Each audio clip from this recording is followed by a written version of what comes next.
So now I want to talk about the acknowledgement. So I would like to express my deepest appreciation to my lecturer, which is Technologist Dr. Nur Faiza bint Razali, for her continuous guidance, valuable insight, and unwavering support throughout the completion of this assignment. Her her expertise and encouragement have been instrumental in ensuring the success of this work. I would like I would also like to extend my serious gratitude to GIM Nutraceutical SDN BHD for their involvement, cooperation, and the valuable information provided, which greatly contribute to the completion of this assignment. In addition, I would like to express my appreciation to my group member, which is Muhammad Hafiz Bidris, Nuhasha Dania binti Nur Hisham, Angelina Jim, and Alfa Zarif bin Rizan for their cooperation, commitment, and contribution throughout this project. Their teamwork and dedication have significantly enhanced the quality of this assignment. Finally, I would like to acknowledge all the parties who have directly or indirectly contributed to the successful completion of this assignment. So, for the introduction, we have focused on two things, which is project and industry. For the project for the UTHM mass and energy variant cost analyzed the downstream manufacturing lines for the functional jelly and coffee at JM Nutraceutical Sdn Bhd. It maps out the entire production process from the raw material and mixing to final packaging into a formal process flow diagram, which is PFD. The study also evaluates critical QA and QC checkpoint like pH and bricks level, factory safety, which is OSH standard, and regulatory compliance to show how engineering theory works in the real world factory. The next one is industry. Malaysian functional food industry is booming due to a high demand for health and beauty production like vitamin jellies, and coffee. Manufacturing there require using automated hygiene machinery to blend sensitive ingredient perfectly while managing production costs.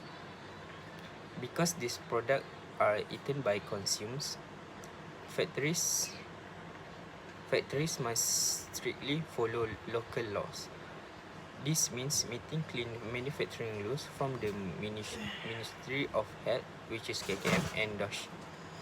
Alongside securing JAKIM Halal certification through strict factory sanitation, safety dress code, and full ingredient traceability. I would like to introduce my group member. The first one is Alfa Zarif bin Shahrizan, and the next one is me, Muhammad Hafiz bin Idris. The next one is Nur Hashadania binti Nur Hisam, and the last one is Angelina James. We have three main objectives for our project. The first one is systematically map the downstream processing workflow of the functional jelly and coffee from the initial warehouse and weighing stage through mixing, UV casing, and filling to the final cartoning and packaging stage.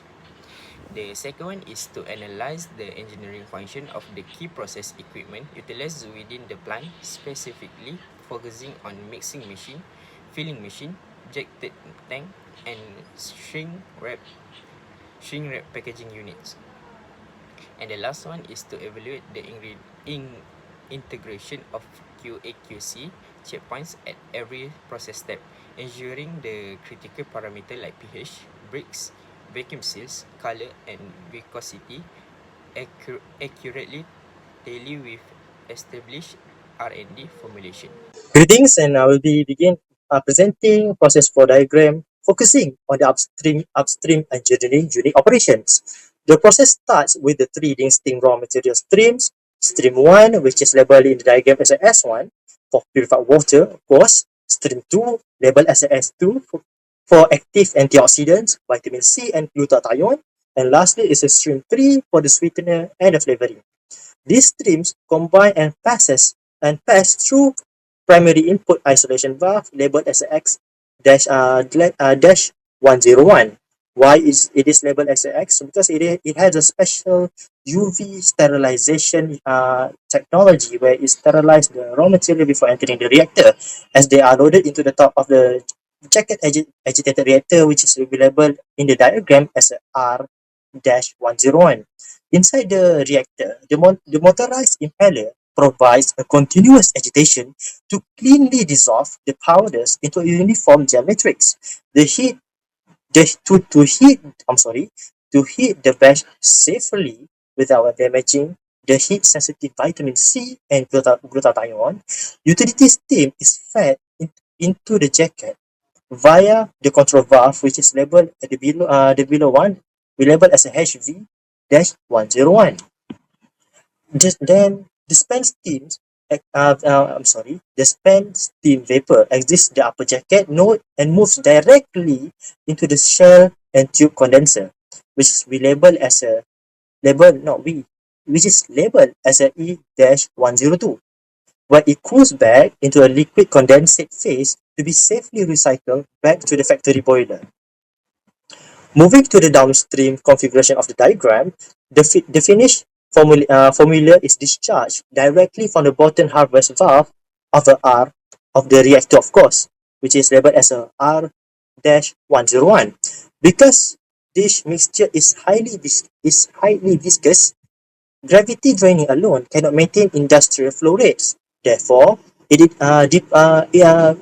diplo, di, sorry, Therefore, the use of the positive displacement product transfer pump, which is labeled as a P-101, to supply the required head pressure to move the fluid smoothly from the reactor into the vertical buffer holding tank, which is labeled as a V-102.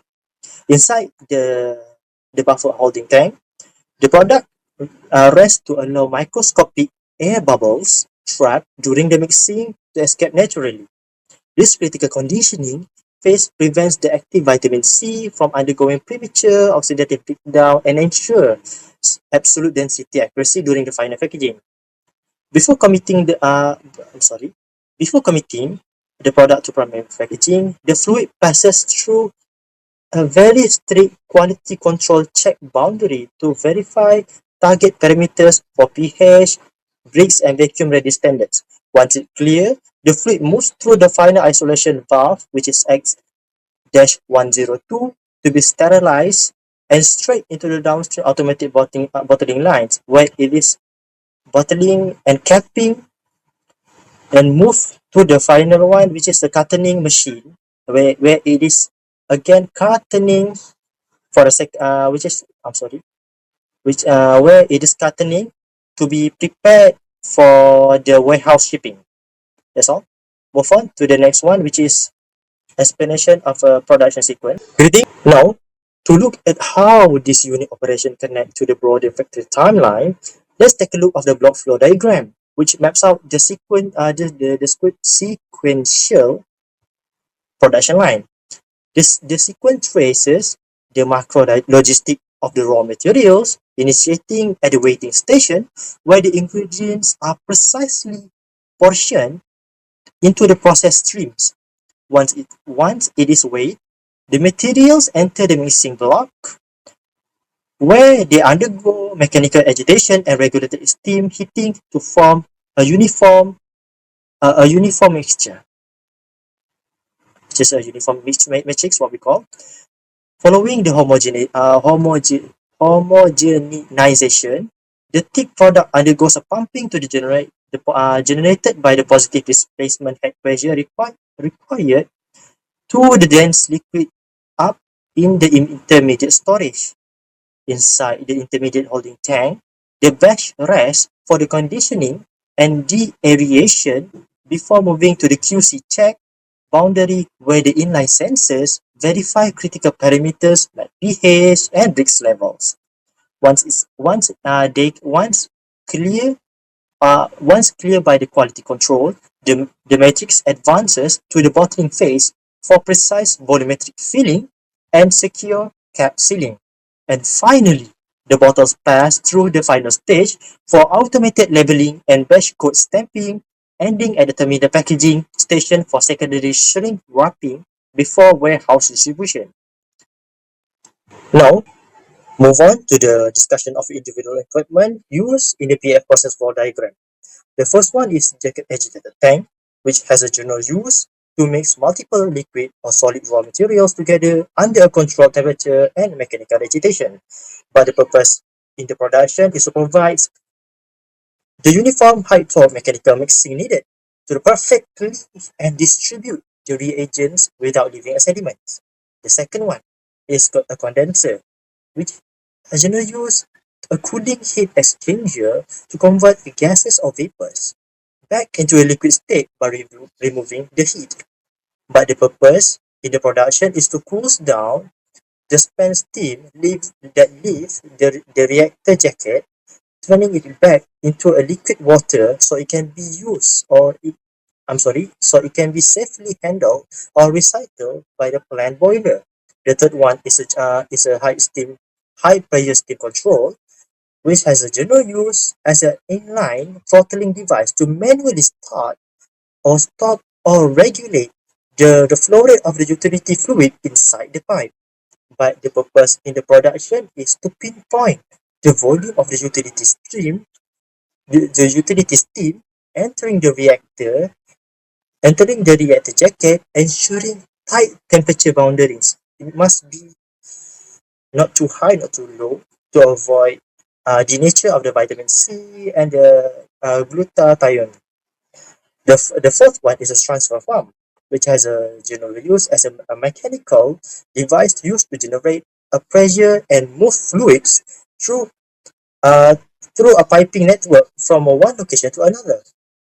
But the purpose in the production is to generate a positive displacement force required the heavy to move a heavy dense supplement out of the bottom harvest nodule. No, I mean, sorry, out from the supplement out from the bottom harvest nozzles. Okay, move on to the next one.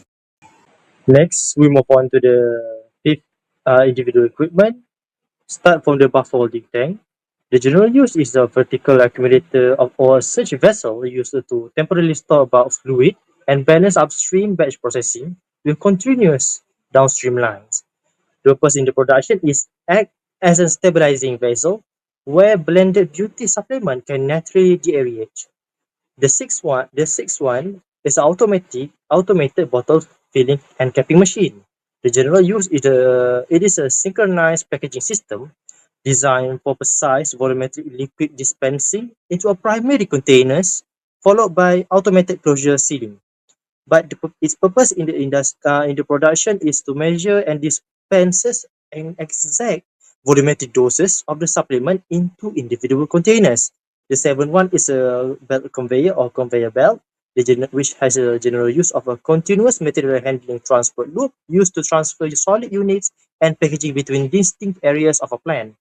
The purpose in the production is automatically ferries the newly filled seal supplement units safely out of the wet processing zone over to the dry cartoning machine. And lastly, labeling and cartoning machine, which has a general use of a terminal packaging equipment configured to apply branding decals, stamp production, tracking data, and packaging primary units into a secondary retail cartons.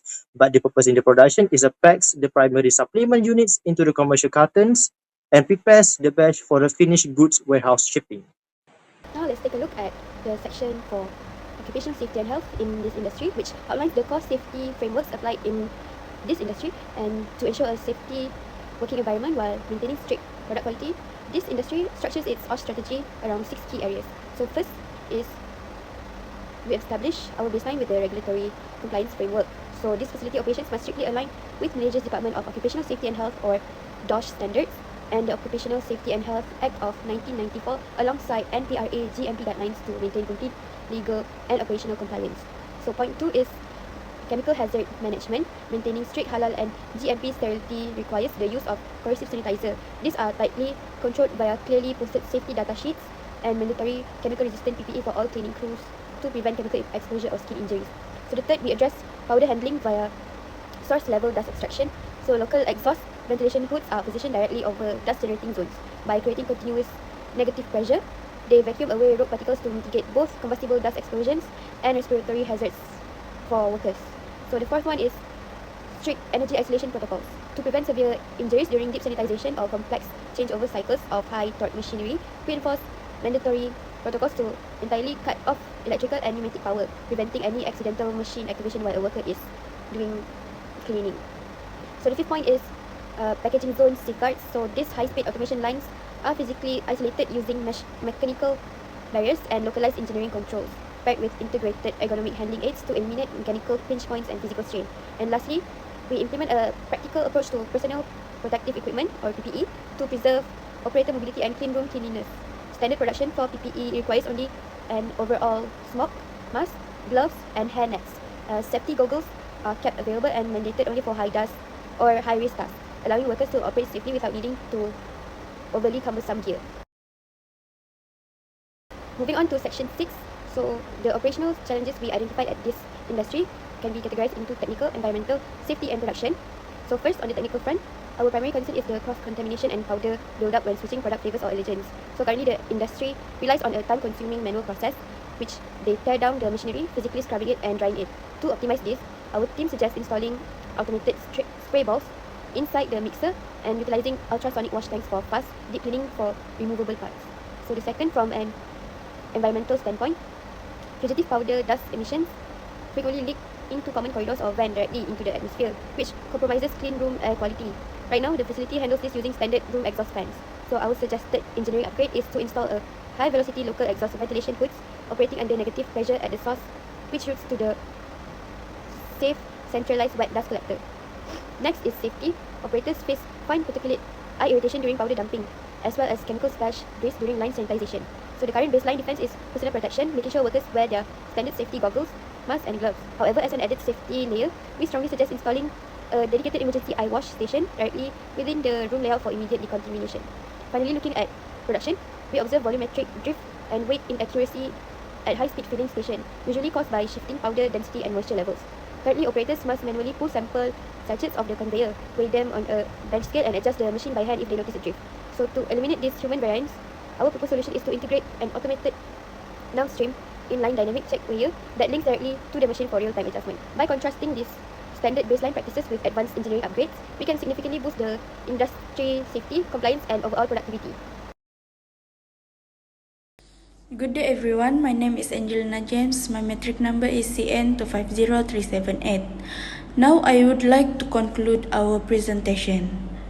In conclusion, this project has successfully achieved all of its objectives through the online interview season and virtual industrial visit to Gym Nutraceutical Sendirian Berhad. From this project, we gain valuable knowledge on how the principle of mass and energy balance are applied in an actual nutraceutical manufacturing process. We also develop a better understanding of the overall production flow, the function of the major processing equipment, as well as the importance of quality assurance, quality control, and occupational safety and health in maintaining product quality and ensuring safe industrial operations. Furthermore, this project allows us to connect the engineering theories that we learn in the classroom with the real industrial practice. It also enhances our analytical, technical, and communication skill through the process of conducting the interview, analysis the manufacturing process, and preparing this report. Overall, this industrial exposure has provided us with valuable experience and a stronger foundation for our future career as engineering professionals. Finally, I will briefly explain the appendix, which provides supporting evidence for all the activities carried out throughout this project. Figure 9.1 shows the official email correspondence between our project group and Gym Nutraceutical Sendirian Berhad. The email on the left is our formal request to conduct the online interview season and virtual industrial visit, while the email on the right is the company's reply confirming and approving our request. This serves as official evidence that the interview season was successfully arranged with the company's permission. Figure 9.2 present the online interview season conduct with Encik Nazrul Fazrin, the representative of Gym Nutraceutical Sendirian Berhad. During the interview, we obtained valuable information regarding the company's manufacturing process, production flow, major equipment, quality control procedures, and occupational safety practice, which we used in preparing this report. Figure 9.3 shows our project group discussion conducted through Google Meet after the interview session. During this discussion, we review the information collected from the company, analyze the manufacturing process, prepare the process flow diagram, complete the report writing, and finalize the project before submission. This demonstrates the collaborative effort and active participation of all group members throughout the project. With that, we have come to the end of our presentation. Thank you very much for your attention. We sincerely appreciate your time and we are happy. That's all. Thank you.